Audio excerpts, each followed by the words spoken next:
welcome to Tales of a Con Artist, the series where I talk about selling my art in the artist alley at anime and comic conventions. Last week, I headed up to chilly and rainy Portland, Oregon to sell at Rose City Comic Con, my first ever full-fledged Comic Con, because GalaxyCon doesn't count. I refuse to count it. It doesn't count. I honestly didn't expect too much from the show. It was the furthest I've ever traveled for a convention, and I was pretty nervous going into it. But I took a risk, and this time, thankfully, it paid off, so let's talk about it. But first, as always, let's do Hey Star, What You Drawin'? The art in the background of this video is a new print I finished right before Rose City, featuring the cast of the game 9 Hours, 9 Persons, 9 Doors, a personal favorite of mine. It's an older game, but I had a fun idea for the composition and rolled with it, and I actually sold several copies of it at this most recent convention. I have many print versions up on my store now, but the larger ones are convention exclusive for the time being. Either way, enjoy the progress. So first, let's talk about the lead up to this con, because oh boy, this show was eventful before it even began. Like I said in my GalaxyCon video, I've been doing the anime convention circuit in the South for a few years now, but I've been trying to break into more Comic-Con style shows since a lot of my wares are focused on things like D&D, video games, and my webcomic.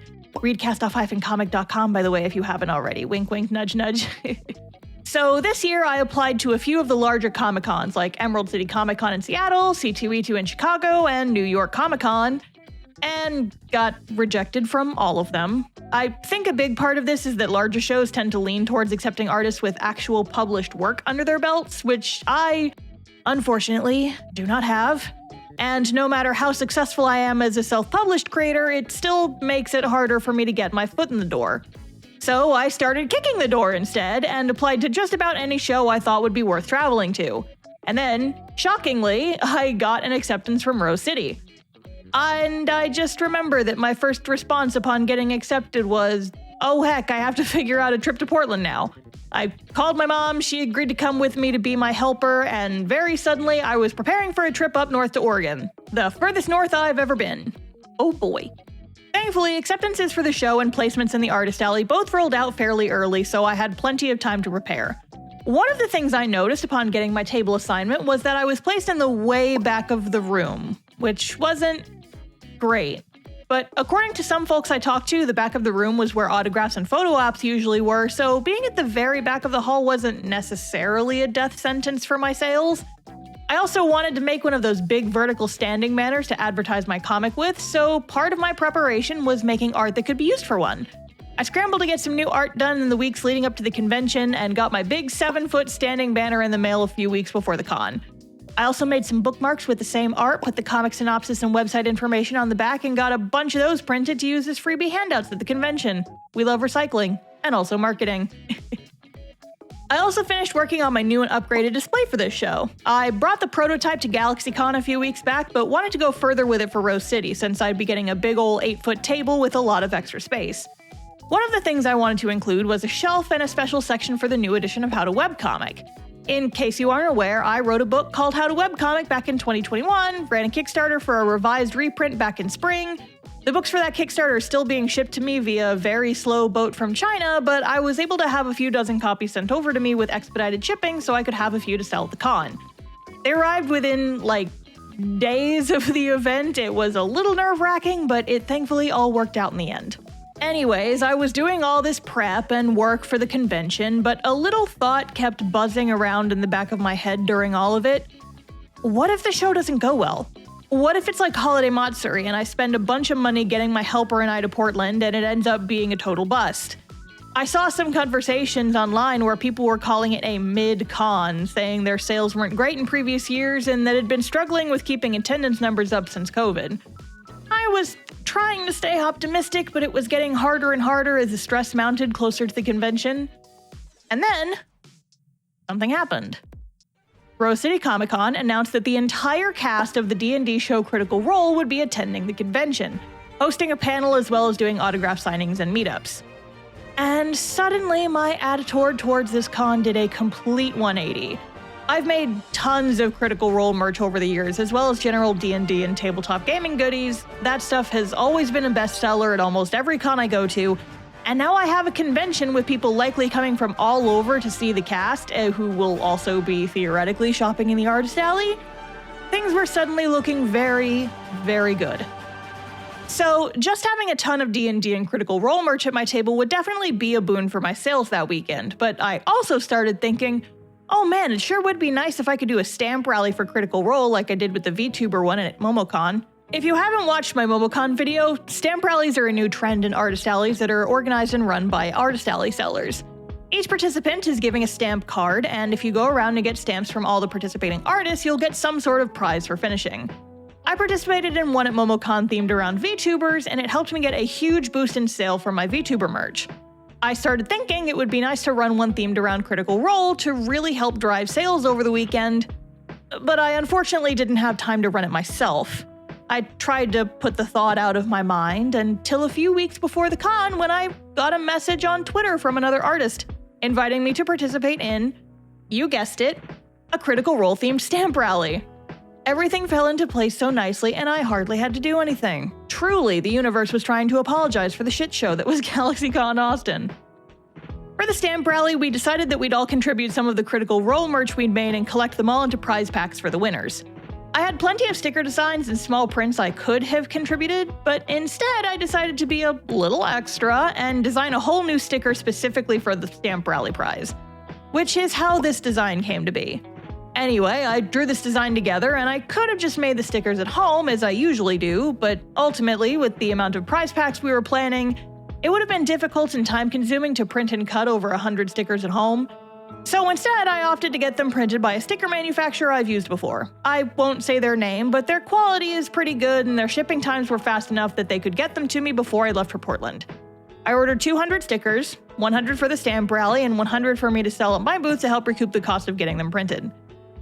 Cut to a few days later, and it's the weekend before the con. The stickers have been shipped to me, and normally this means they'll arrive within 2 to 3 days. But the stickers end up getting stuck in Tennessee for the entire weekend with no signs of moving anytime soon. I start to get nervous knowing that I leave on Thursday, and that if the stickers don't arrive in time, I'll have wasted my money getting them printed. Thankfully, on Tuesday, they finally start moving again. Usually, in my experience, when something is in the Tennessee area on my tracking info, it typically gets delivered to me the next day. I think there may be like a big shipping hub there or something, but anyway, I go to sleep Tuesday night, thinking that I'll receive my stickers the next morning and everything will be fine. I then wake up on Wednesday morning, the day before I leave, and check the tracking information again, and see that the stickers are being processed through a city whose name I don't recognize. I look it up and, surprise! My stickers are in France! France! I don't know how or why it happened, but for some reason, my stickers that I needed that day, that were only a few states away 8 hours ago, were suddenly in Europe eating croissants or something. Either way, it was clear they would likely not arrive before I had to leave the next morning, which meant I'd have to print and cut all the stickers for the stamp rally prizes anyway, even after I already spent all the money getting them printed. Those stickers did finally get delivered after the con though, so if anyone wants one, shop link is in the description. Please help me get rid of some of these stickers. I have so many, oh my god. And if that wasn't stressful and eventful enough, I also had a business card debacle to contend with. So, with Critical Role coming to the convention and therefore a lot of D&D enjoyers being in attendance, I saw a bit of a marketing opportunity. A few friends and I have our own D&D show called What's Left of Us, and if you've been to just about any of my live streams, you know that I'm always on the lookout for an opportunity to get the series in front of some new eyes. By the way, go watch our D&D show, youtube.com/thejcorn, if you like to watch my videos in the background while you draw or do other things. That channel has several more hours of fun D&D stuff to listen to. You're welcome. Wink. I figured that if I could make some business cards for the show to hand out at the convention, it would be a great way to reach out to our target demographic. People who like to watch other people play D&D on YouTube. So with that in mind, I put together some business cards for What's Left of Us. I figured that I could print about 250 of them and that would be plenty. I just needed to get them printed and delivered before I left. The problem was time. I only had about a week and a half to get the cards printed, and my usual place, while having good quality, isn't exactly speedy unless you pay a ton extra in rush fees. Thankfully, my local office store's website said they could print the cards and have them ready on Wednesday, the day before I left. Perfect timing. I ordered the cards and waited. A few days later, I checked the status of my business cards, And while the original estimate I had been given said my cards would be ready for pickup on Wednesday, it now said they wouldn't be ready until the following Monday, the day I got back from the convention. Obviously, this wasn't going to work, so I drove over to the office store and asked the girl working the print counter why the cards had been delayed and what could be done about it. She said that apparently business cards weren't made in-store since their in-store printers couldn't print double-sided on the thick paper stock, and there had been some kind of shipping delay getting the cards delivered to the store. I asked if they could do a batch of emergency same-day cards, and she said they could, but they wouldn't do double-sided cards. Annoyed, but not wanting to take it out on the retail worker who wasn't at fault, I asked if there was anything that could be done to get me some sort of business cards before I left. She offered to print me some cards on the thickest paper they had and cut them for me with the in-store paper cutters. They wouldn't be as nice, but they were better than nothing at least. I agreed, and in about 20 minutes she had printed and cut 250 of some printed cards that were close enough to business cards, I guess. The quality wasn't great, but again, better than nothing.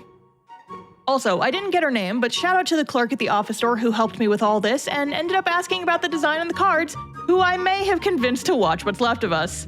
My influencer is showing oops. Anyway, the epilogue to this debacle is that Thursday morning rolls around, I wake up early and check my email a few hours before we're supposed to leave for the airport, and surprise! My cards have been delivered and are ready for pickup at my local office store. Okay, sure, fine, whatever. I swing by the office store on the way to the airport, grab the cards, swap out the crappy cards for the new ones in my suitcase, and drive to the airport. So, another reason I was nervous about this con, I've had bad luck with airlines losing my luggage before.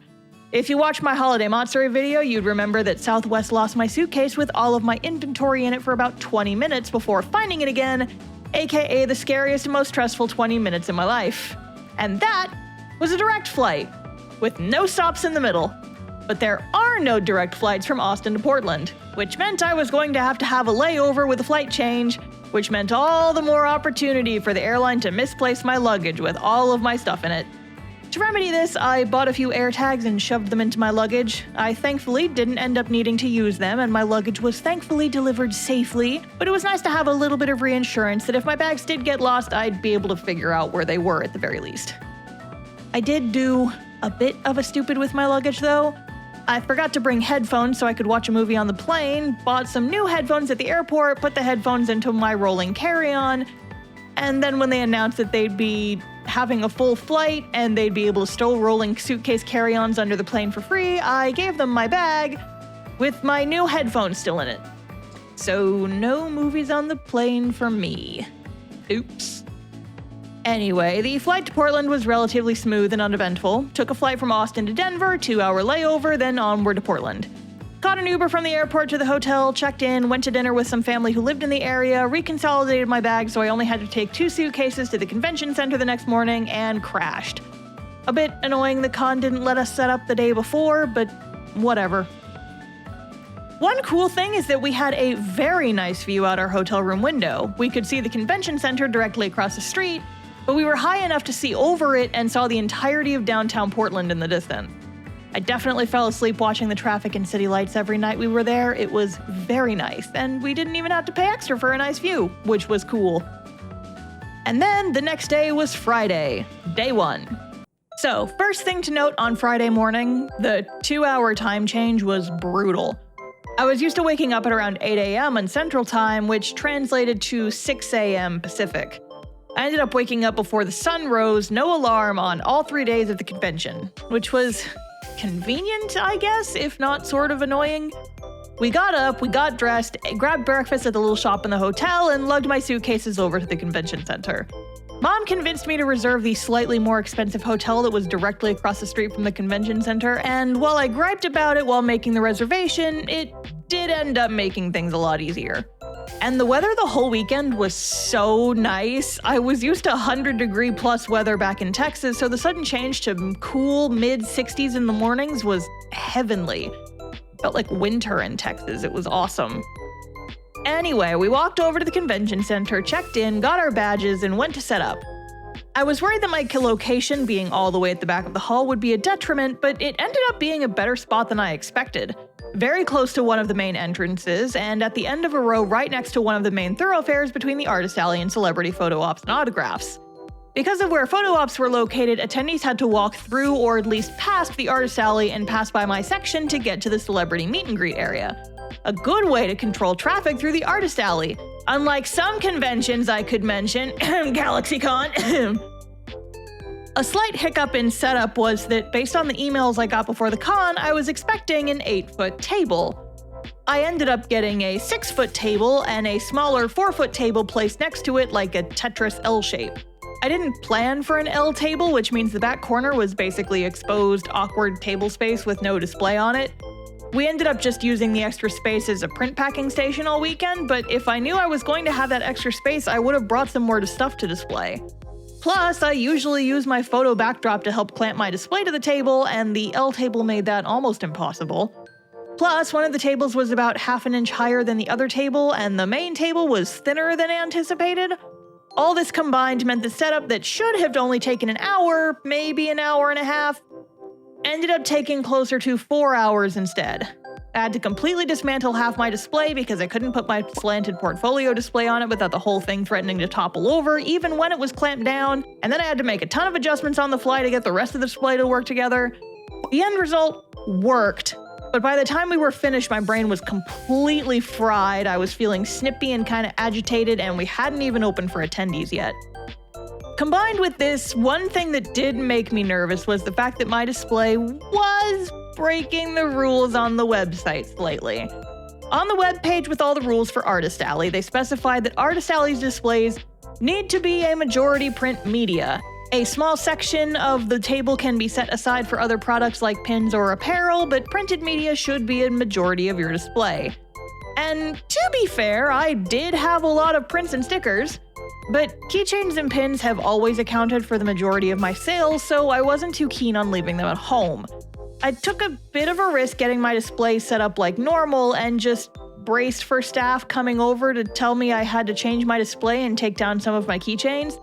But the thing was, we had to submit examples of previous displays we've done in our applications, and I've always had a large section of my display dedicated to acrylic stuff, and I got accepted anyway.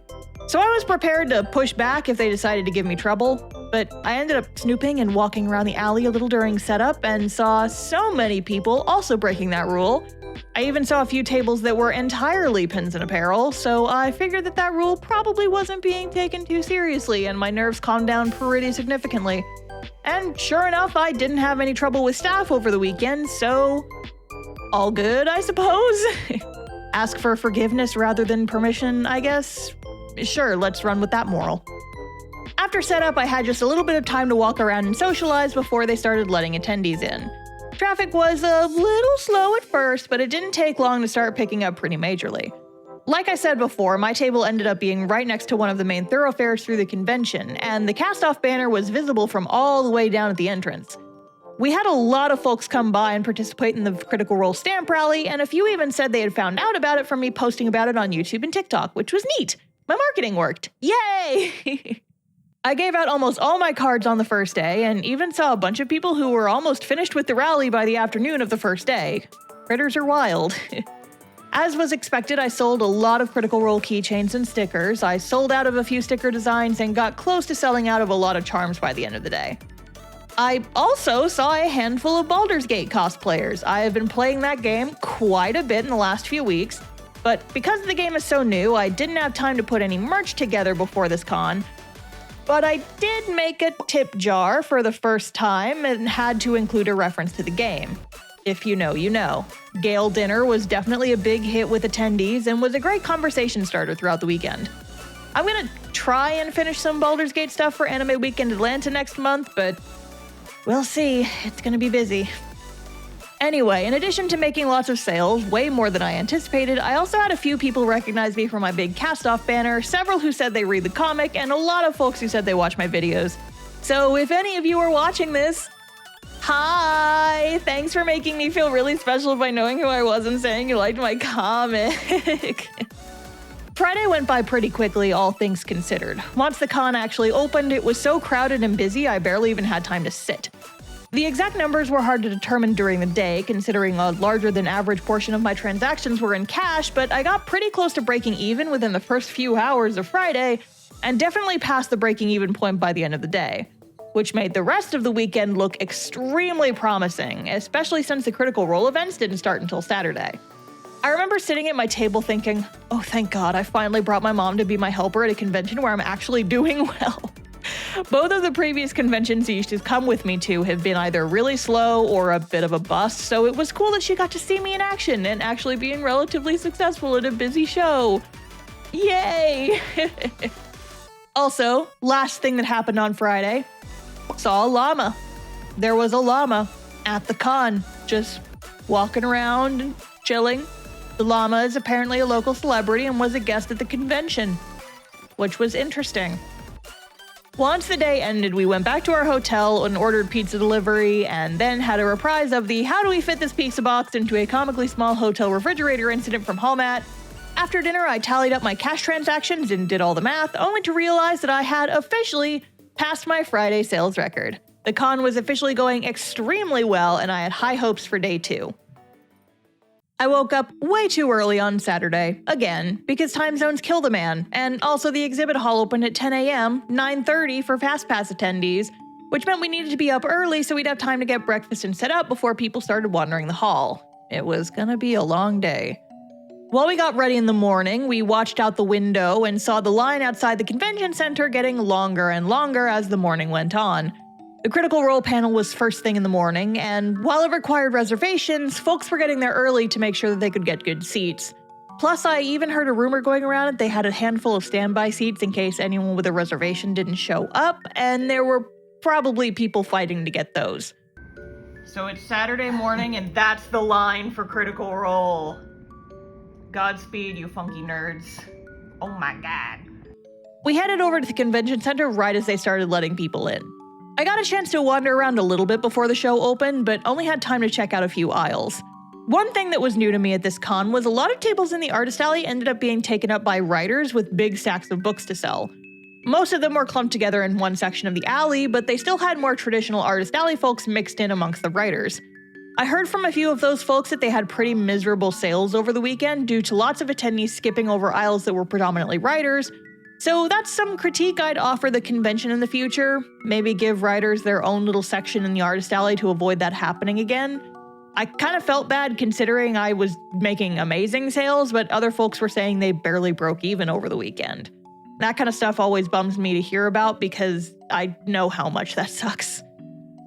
Anyway, once the con started on Saturday morning, it was a bit slow at first, but I still made a handful of sales within the opening hours.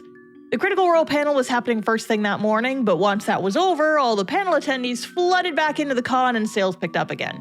The Crit Role cosplayers were out in full force on Saturday. You couldn't walk 10 feet without hitting a Critical Role cosplayer. It was wild. To be expected, considering the entire cast was in attendance at the convention, but still, dang. Like I said, the day was a little slow at the start, but it definitely picked up within the first few hours. It got to a point where several times I was so busy I was standing for almost an hour straight, running through everyone crowded in front of my booth. A few times I even started grabbing things for the next customer while people were still checking out. It was bonkers busy. I've had busy conventions before, but the crowds in the line at my booth got really insane at points. Very grateful I had a helper and wasn't tabling solo for this one. There was a crowd around my table for a significant chunk of the day, and some folks told me later they tried to visit my booth earlier, but couldn't because every time they tried, it was too crowded. A good-ish problem to have, I suppose, but sheesh, it was a lot. I sold out of even more stuff on Saturday and ended up having to make new sold-out signs out of chopped-up sticky notes. Not just Critical Role stuff either, a lot of my other merch was also selling really well, but note to self before next con, make more sold-out signs, apparently.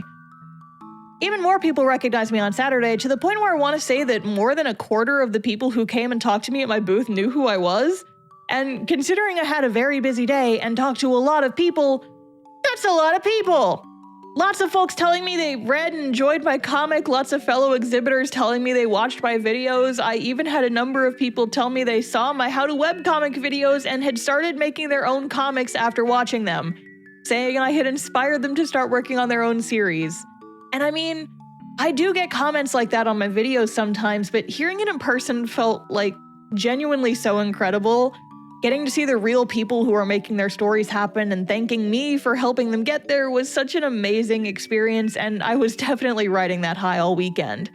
Everyone I talked to was so kind and so passionate, and I'm rooting for all of you, so go make your comics, heck yeah! And like I said before, I also had copies of How to Webcomic I was selling, and I sold a whole bunch on Saturday, even though I didn't include them in my shilling as much as I used to. I think having a little blurb on the display and letting people browse the display copy at their own pace helped without people feeling like they were being pressured into buying something. I know I personally get a little awkward when other vendors shill too hard, so I try not to do it to other people. But every time I sold one, I'd make a joke thanking the buyer for helping to make my suitcase lighter, because seriously, those things are heavy. Each book is about £1, and I managed to stuff about 25 into my suitcases. And after the weekend was over, I only ended up having to bring back about 3 of them. Heck yeah. I also talked to a lot of cosplayers, had a lot of really fun conversations. I wish I had taken more pictures, but the whole day was really a blur of activity and chaos and sales.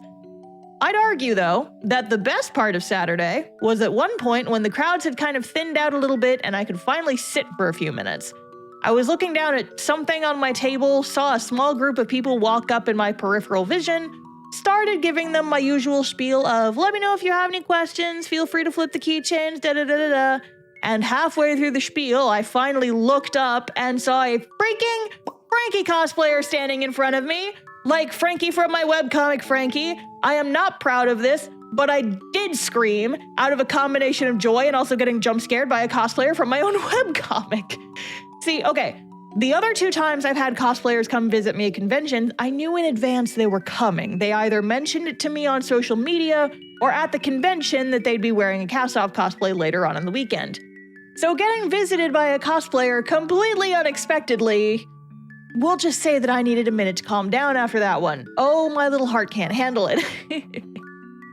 Saturday ended at 7 that night, but traffic slowed to a crawl at around 6. I'm not sure exactly why. Maybe there was some other big event happening that was drawing everyone away. Or maybe everyone just got tired at about the same time. I don't know. Either way, we packed up at 7 and headed back to the hotel, got some burgers delivered this time, which were so good, and then headed back up to the room. Did the final tally that night, and lo and behold, I beat my Saturday sales record, and I think even also beat my best convention day ever record. Either way, Saturday was insane in the best kind of way, but we still had one more day left to bring it home. Sunday was definitely the slowest of all 3 days, and the morning was definitely the calmest part. Lots of photo ops and signings were happening first thing in the morning, so while we could look across the way and see the crowds forming by the autograph tables, the traffic through the artist alley was definitely thinner. By Sunday, I had sold out of so much stuff. I was out of stamp cards for the stamp rally, and from my understanding, most of the prize packs had been given out by that point anyway, but I was still selling out of more things. I thought I packed pretty well for this con. I brought a lot of Critical Role keychains, but didn't have enough to not sell out in a few instances. But what I was not prepared for was how much of my webcomic merch I was selling. So, little story for you. Back when I first started doing Artist Alley, I ordered a bunch of 11x17 prints from an online printer for my first big con, and one of the prints I ordered was this art of my boy Vector, and I think I only printed like 10 of them. And I've had these prints sitting around and gathering dust for 3 years. Actually, maybe it's 4, I'm not entirely sure, whatever. Anyways, I almost always had them on my display, but I was lucky to sell 1 at any given con. And you know how many of these I sold at Rose City? 7. 7 of them, including the one on the display. I sold the display copy because someone wanted it so bad, I sold the display copy. I also have a selection of cast-off mini prints, but I didn't end up bringing mini prints to this con because I printed so many jumbo prints I couldn't accommodate the weight in my suitcase. I didn't even have my cast-off charms at this con because before the event I kept thinking, I don't have much more room on the display, and I mean, I usually only sell 1 or 2 cast-off keychains per convention. I think I'll be fine leaving them behind, and I am kicking my past self! Kicking! In the shins! Because, oh my god, the Cast-Off fans were out in force on Sunday. I sold all of my stickers except for one. Not one design. I mean, I literally had a single Cast-Off sticker left over at the end of the day on Sunday. I had not one, not two, but 3 more Cast-Off cosplayers visit my booth on Sunday. We had another Frankie and an Ariana and a Rory, and I wasn't expecting any of them, which meant that there were a total of 4 over the weekend. And I was just an emotional mess. They all looked so good and cute, and my heart couldn't handle it. I had so many people recognize the comic art on my banner and freak out, saying they loved my comic and they didn't know I would be at the convention.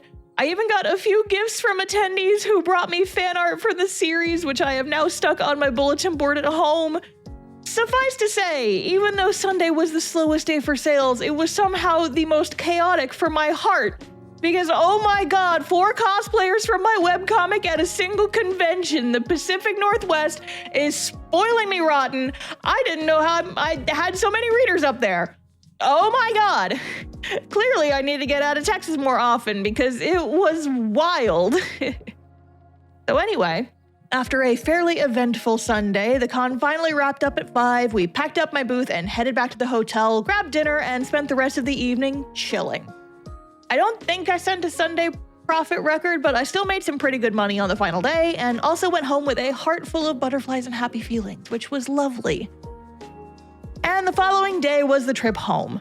Nothing too eventful. Reserved an Uber the night before, headed over to the airport early in the morning, and got to be one of those cool people who got to stay on the plane and scoot to the front once we got to our layover airport because the same plane was continuing on to Austin.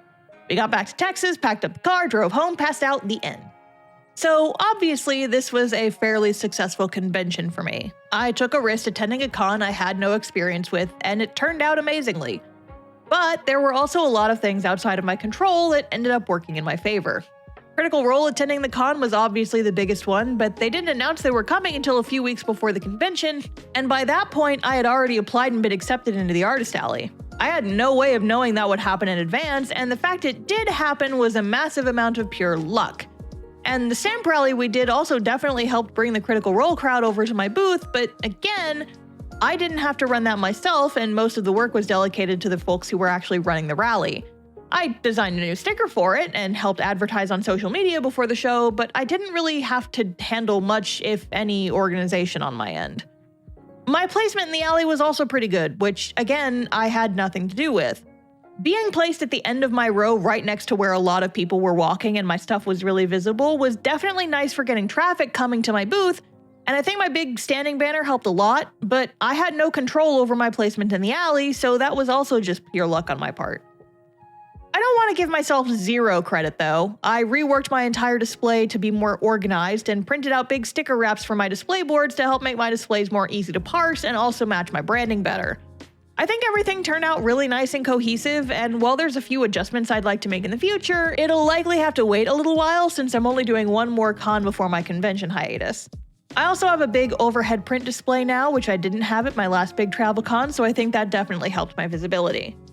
So combining those factors with the other things I've heard about this con, that it was pretty slow and uneventful in previous years, and that Critical Role was really what got so many new attendees visiting, if I hadn't gotten really, really lucky, there's no way this con would have been half as successful as it ended up being.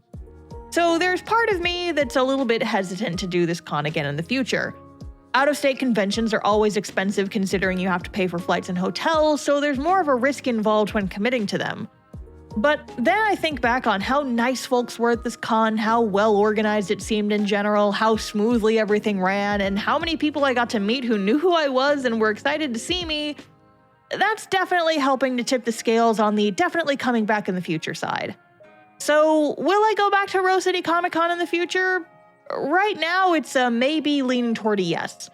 I don't think I'll be back next year, considering I'm about to go on hiatus from conventions until Cast-Off Volume 1 is finished and printed, and I'm not sure if I'll be ready by next September, but I'll be applying for 2025, I think. We'll have to see what the future holds, but Portland was very good to me during the time I was there, and I'm hoping that any future trip will be just as good, if not better. And as always, to close out the video, let's get into the numbers. As always, these aren't my exact numbers, I'm rounding them out a little bit to make the calculations easier. I'm also mentioning this not for bragging, but for transparency, to give you guys an idea of what I mean when I talk about good cons versus bad cons. And by all accounts, Rose City was a very good con, so let's discuss what my earnings actually looked like. Between card and cash transactions, including tips on both, I made $2,700 on Friday, $3,300 on Saturday, and $1,900 on Sunday for a grand total of about $7,900 in net sales over the course of the weekend.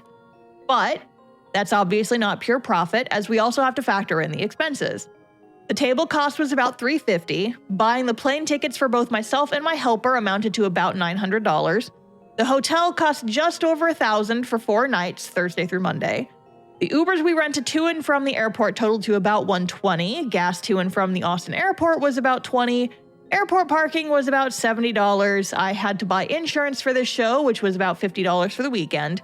And Portland doesn't have sales taxes, but it does require vendors to purchase temporary business license, which amount to about $10 a day or $30 for the full weekend. Paying my cat sitter for the time I was gone was about $80. And since I paid for our flights and hotel, my mom insisted on paying for food over the weekend, minus the one time we got breakfast at Denny's and her card didn't work, so I ended up paying for it, plus some snacks I bought in advance, so food evened out to about $50 on my end. So for expenses, everything totaled up to about $26.70 for the full weekend. Also, some folks on previous videos have pointed out that I don't include the cost of buying and making the stuff I sell in these videos, and that's largely because I don't really buy stock specifically for conventions. Most of my sales come from my online shop, and getting into the thick of exactly what percentages of my stock I'm selling at conventions versus how much I'm selling online is messy and complicated, and I don't want to worry about it too much for these videos. Suffice to say, there is a cost associated with making or manufacturing the stuff I sell, but I am leaving it out of my calculations here for simplicity's sake. Anyway, if we subtract the expenses from our sales, we get a total of $52.30 in profit for the weekend. A pretty good show and just a little under what I made from MomoCon this year.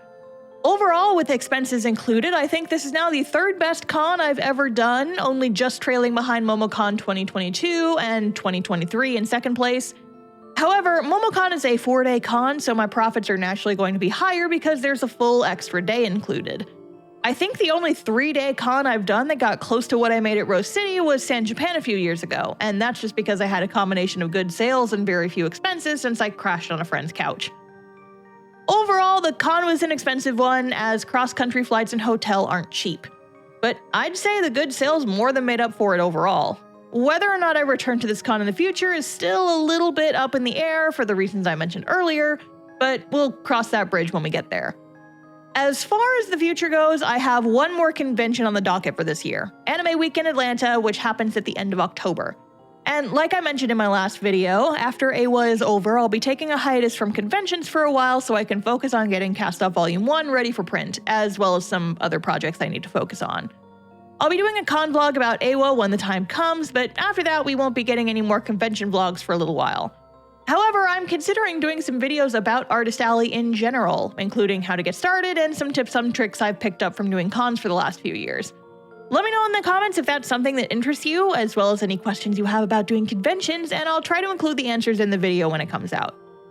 Alright, that's going to be a wrap for this one. Thank you so much for watching, and also, this is a little late, but thank you all so much for helping me hit 100,000 subscribers on the channel recently. That is a huge milestone to hit so early on in my YouTube journey, and I definitely want to do something to celebrate, but I'm not exactly sure what yet. I'll figure something out. You guys will hear about it later. Anyway, that's all for today. Thanks for watching, and I hope you have a nice day. Bye!